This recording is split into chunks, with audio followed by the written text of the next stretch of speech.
Yeah, hit it from the back, watch a nigga bless you. Yeah, crying in my arms like a nigga wrecked you. Talking about a broken heart, running to the restroom, yeah. So the NBA season is upon us, and I must say, this NBA season really hasn't been the most exciting so far. You know, it just feels like we're all waiting for the NBA Finals, and that's what I was worried about going into the season. But that does not mean that the season hasn't been good. It just hasn't been as good as it started as seasons past. But let me stop bitching, bro. Here are the 5 surprises of the season so far, in no particular order. The Boston Celtics offense. This is something that's just really surprising to me as a Celtics fan, and really to anyone who actually looks at team stats. The Celtics coming into this year were expected to be one of, if not the best defensive teams in the league. Granted, they didn't play with Smart the first 3 games, Al Horford in the last 2, and Jay Crowder in the last 1, but even at that, the Celtics should be higher than what they are. As of right now, the Celtics have the 2nd worst defensive rating in the league. But for a team that has quote-unquote no go-to scorer, the Celtics have been more than impressive. As of right now, the Celtics are 3rd in points, 2nd in assists, 3rd in turnovers, 1st in field goal percentage, and 2nd overall in offensive rating. Like, goddamn, bro. Goddamn. And that's a team that hasn't been fully healthy yet. Dwayne Wade. Dwayne Wade is a bad man. Coming into the season, we were expecting Wade to probably average like 15 points, get injured, not shoot threes, but he has done anything but. So far, Dwayne Wade has averaged nearly 20 points and is shooting an overly impressive 52% from 3. This is a guy who, the last couple of years, has been notorious for only shooting like 5 threes in a whole season.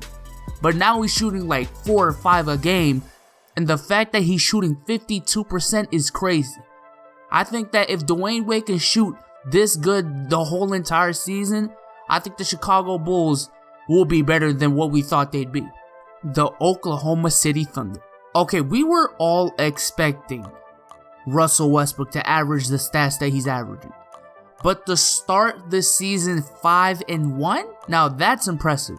Now the teams they have been facing weren't really that challenging, but a win's a win, and where your only one was to the Golden State Warriors on the road on a back-to-back, coming off a hard-fought road win against the Clippers, who were title contenders themselves, then in my books, you're basically undefeated.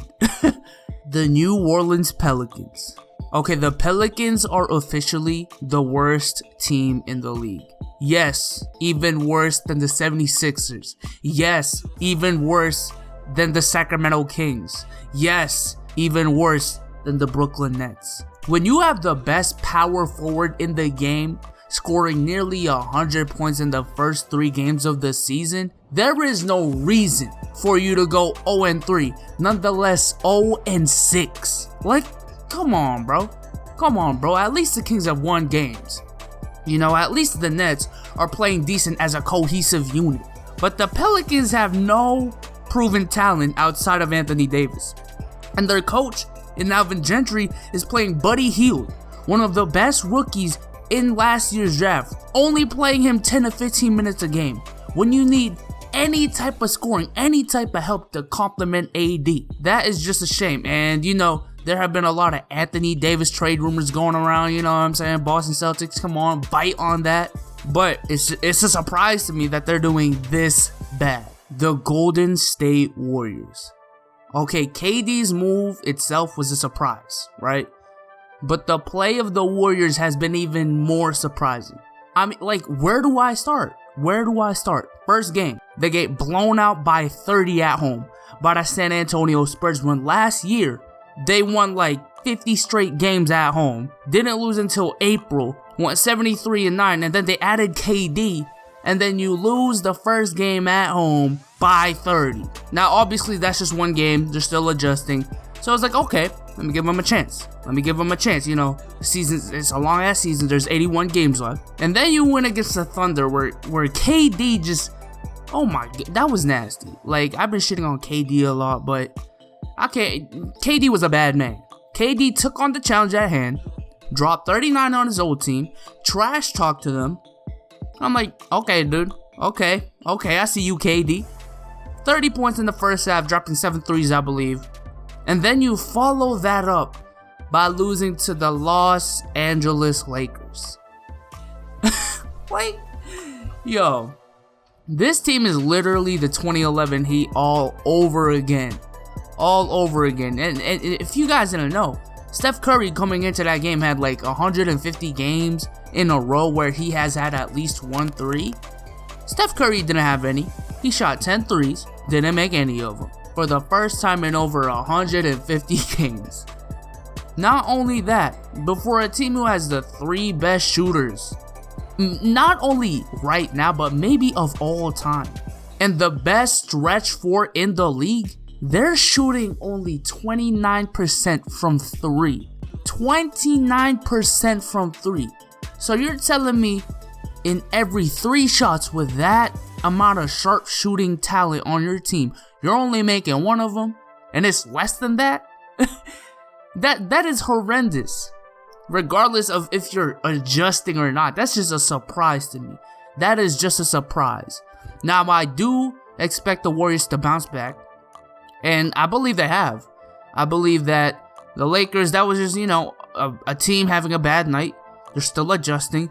There's still a lot of games left in the season, but all I'm saying is that Thunder game shows you that if this team ever gets it going, if this team plays like that every night, and I believe they can, like, I don't even know if the Cavs can stop them with LeBron James. You know what I'm saying? But this whole season so far for the Warriors has just been a surprise, in my opinion. A surprise. Okay, now thanks for watching this video.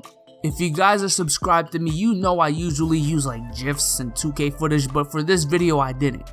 Why? Because this channel, and I'm happy to announce this, is officially partnered with NBA Playmakers. And one of the perks of being with Playmakers is having access to exclusive game highlights.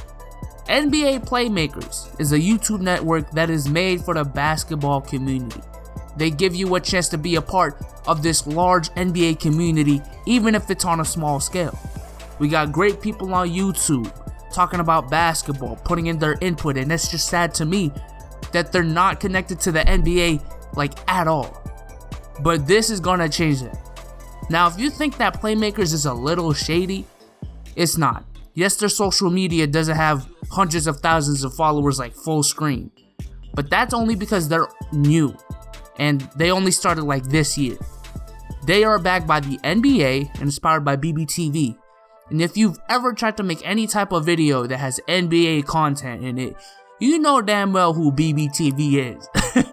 So I am encouraging the YouTube basketball community to sign up for Playmakers so your voice can be heard just like mine, bro. And the link to their main page will be in the description in an article showing you guys that they are legit. But with that being said, I am out. Peace.